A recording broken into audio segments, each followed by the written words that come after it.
Good morning everyone. सो आज तो यार मुझे जितनी भी न्यूज़ बची है ना मेरे पास, वो सारी की सारी बैंक निफ्टी की है, रिजल्ट्स की है।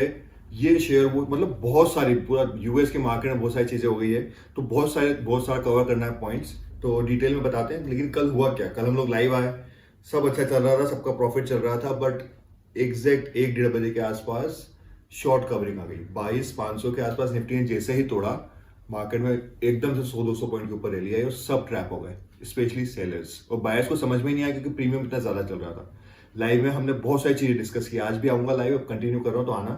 तो जैसे मैंने बताया, कल मार्केट में ब्लास्ट हो गया, निफ्टी एक ऑलमोस्ट 1% के आसपास ऊपर था। उसके बाद Sensex, mid cap, Nifty bank लेके जा रहा था ऊपर। निफ्टी बैंक में क्या हुआ, सबसे ज्यादा टॉप गेनर्स कौन से थे? एसबीआई, एक्सिस बैंक, ठीक है, ये वाले शेयर्स। और पहली बार ऐसा हुआ है कि टॉप गेनर भी निफ्टी बैंक का था, टॉप लूजर भी निफ्टी बैंक का था। कोटक बैंक, जो कोटक बैंक की न्यूज आई है कि उनको नए क्रेडिट कार्ड वगैरह इशू करने के लिए मना कर दिया। अभी एचडीएफसी बैंक के साथ भी ये हुआ था। ऑलमोस्ट 10% नीचे खुला, नेगेटिविटी थी मार्केट में, और सारी नेगेटिविटी को ऊपर ले गए बाकी शेयर्स के साथ। बहुत अच्छे रिजल्ट्स आए एक्सिस बैंक के, इसके उसके सबके। आईसीआईसीआई बैंक और एसबीआई ऑल टाइम हाई पे आ गए हैं। एसबीआई हम टेलीग्राम पे कब से डिस्कस कर रहे थे, इंस्टाग्राम लाइव पे भी किया था, मजा आ गया। दोनों में ऑलमोस्ट 800 का जाना ही था, कंफर्म था।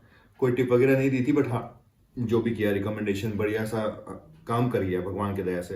एक्सिस बैंक ने अपने जो अमिताभ चौधरी जी हैं, उनको वापस से रीअपॉइंट कर लिया है अगले 3 सालों के लिए सीईओ पे। तो इसलिए क्या होता है पता है, एक सक्सेशन प्लानिंग होती है ये जनरली, कि हाँ हम क्या करने वाले हैं। जब जो बंदा पुराना 3 साल से आ रहा है वही वापस करता है ना, तो उसको पता होता है कंपनी को कहाँ लेके जाना है। इसलिए ये एक पॉजिटिव बात है, इसलिए उसको अच्छे से ट्रीट किया। और एक्सिस बैंक चला गया कल ऑलमोस्ट 6% अप, सुबह से ऊपर था। ये आरबीआई का, इसका आरबीआई ने कोटक बैंक वाला तो बता ही दिया है मैंने, और ये मेरे दोस्त आ गए पीछे गाड़ी लेके। सो टॉप लूजर्स में कल कोटक बैंक था, एलटीआई माइंट्री था, HUL, LTI माइंट्री again IT companies में थोड़ा प्रेशर था, टाइटन, एसबीआई लाइफ, इतना कुछ ज्यादा मतलब वो नहीं था। मार्केट में पॉजिटिविटी थी, ये तो बस छोटे मोटे शेयर्स, मतलब छोटे मोटे निफ्टी 50 के बड़ी कंपनीज है, बट स्टिल इतना कोई मेजर परेशान होने की बात नहीं थी, एक्सेप्ट कोटक बैंक, सब ठीक ही था। इन कंपनीज के रिजल्ट्स आए, सुनना। एलटीआई माइंट्री, एलएनटी टेक के आए हैं, 33 रुपए पर शेयर का डिविडेंड है। इंडसइंड 16 रुपए 50 पैसे पर शेयर का डिविडेंड। ओरेकल फाइनेंस 240 रुपए पर उसका डिविडेंड है पर शेयर का। टेक महिंद्रा का 28 रुपए का, और नेस्ले ने ऑलमोस्ट 8.5 रुपए का पर उसका डिविडेंड दिया। तो शेयर आपके पास है, उसकी डेट वगैरह एक बार चेक कर लेना। और ये डिटेल्ड में मैं यहाँ पे स्क्रीनशॉट डाल रहा हूँ, किन किन कंपनीज के रिजल्ट्स आए हैं, उनमें क्या क्या प्रॉफिट वो हुआ है। तो आप इसको पॉज करके देख लो, क्योंकि बहुत लंबा वीडियो हो जाएगा, आपको मजा नहीं आएगा जिनके काम का नहीं है। बट हाँ, इन कंपनीज के बहुत अच्छे रिजल्ट्स आए हैं। टेक महिंद्रा, बजाज फाइनेंस, सबका फेवरेट स्टॉक ज्यादातर म्यूचुअल फंड्स में रखा हुआ है, ठीक है। मेरे अगर 10 म्यूचुअल फंड की बात करूंगा मैं, तो उसमें से 8 के पास बजाज फाइनेंस होगा। बहुत बढ़िया कंपनी है, लॉन्ग टर्म के हिसाब से कोई रिकमेंडेशन नहीं है। और इनके रिजल्ट्स आए हैं, ये वाले सामने मैंने रख दिए हैं। उसके अलावा अब रिजल्ट्स आ तो रहे हैं, रिजल्ट्स किन किन के आने वाले हैं सुनो, लाइन से सुनो, ठीक है।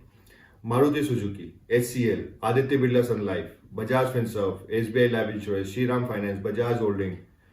इसके बाद नीचे थोड़े बहुत नॉर्मल कंपनीज है, then Bank of Maharashtra, Mastek, Motilal Oswal, SBI Cards, ये इंडिया बुल रियल एस्टेट। इन सब के रिजल्ट जो हैं आज 26 तारीख को आने वाले हैं, और 27 को आएंगे आईसीआईसीआई बैंक, यस बैंक आपका फेवरेट, एलएनटी फाइनेंस, आरबीएल, फिर कोई बड़ी कंपनी जेपी पावर आप लोगों का,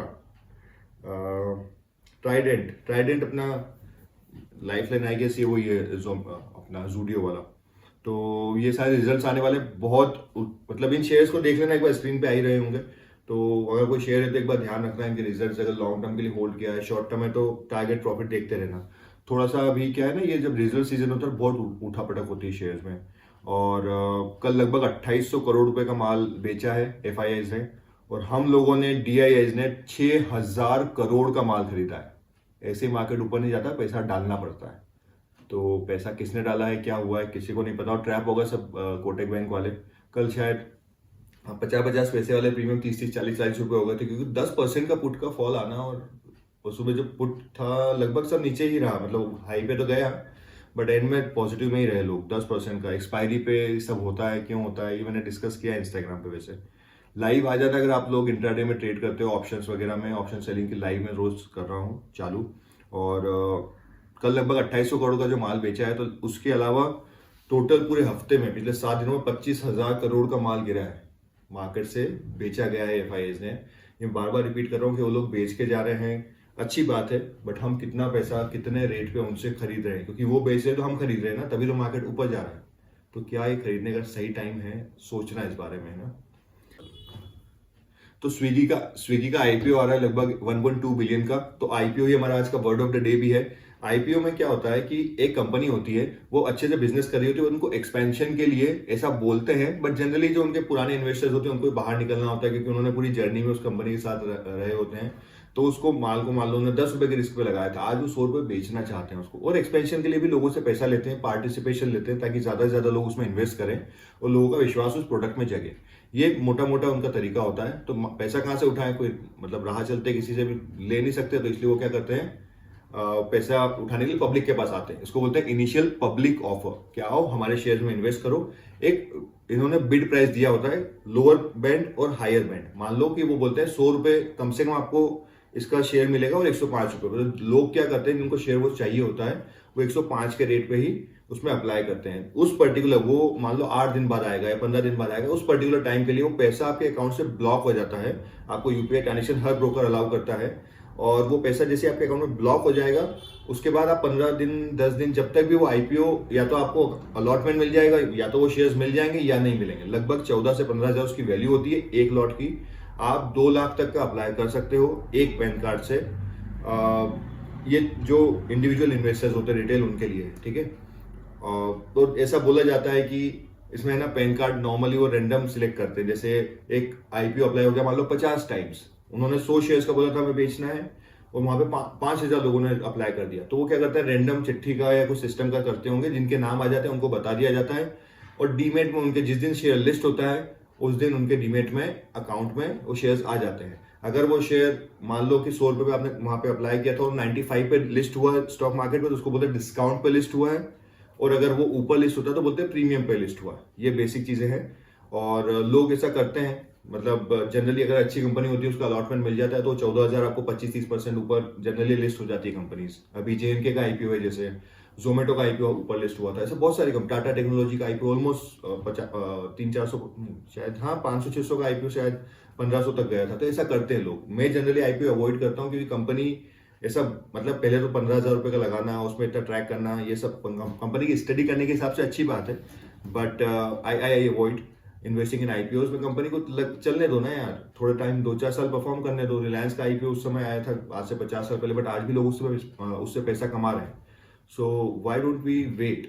मैं एग्जांपल हमेशा देता हूँ कि अगर विराट कोहली को पहले परफॉर्म करने दो ना, क्यों आपको आके किसी भी रैंडम नए इंसान में पैसा लगाना है। जब वो इंसान क्रिकेटर अपने आप को प्रूव कर दे 2-4-5-10 मैच में, आपको पोटेंशियल दिखे, देन उसको आप हायर रेट पे भी बाय करो, कोई प्रॉब्लम नहीं है, ठीक है।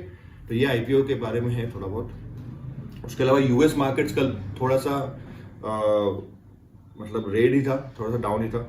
डाउ जोन्स वगैरह, नेस्डेक, सब नेस्डेक आईटी इंडेक्स, थोड़ा सा आईटी शेयर्स को देख के चलना, थोड़ा सा प्रेशर आ रहा है यूएस से। बट अभी गिफ्ट निफ्टी तो ग्रीन में ही चल रहा था। 10 ईयर यील्ड वहीं पे फ्लैट है, ऑल टाइम हाई के, मतलब उसका ब्रेकआउट के आसपास ही है 10 ईयर यील्ड। इंडिया की भी लगभग वहीं पे फ्लैट है। गोल्ड, क्रूड ऑयल 90 के आसपास आ गया है वापस यार। हमने जब चालू किया था ये सीरीज तब लगभग 85 के आसपास था। अभी ऑलमोस्ट 5% का मूवमेंट उसमें ऊपर की तरफ आ गया है। थोड़ी जो टेंशन हमें दिखती नहीं है ना, वो पीछे बैकग्राउंड में हो रही है, आपको पता चल सकता है ग्लोबल आप चीज़ों को देखोगे तो। गोल्ड अभी भी ऑल टाइम हाई के वहाँ पे सस्टेन कर रहा है, ठीक है। थोड़ा बहुत ही करेक्शन आया है।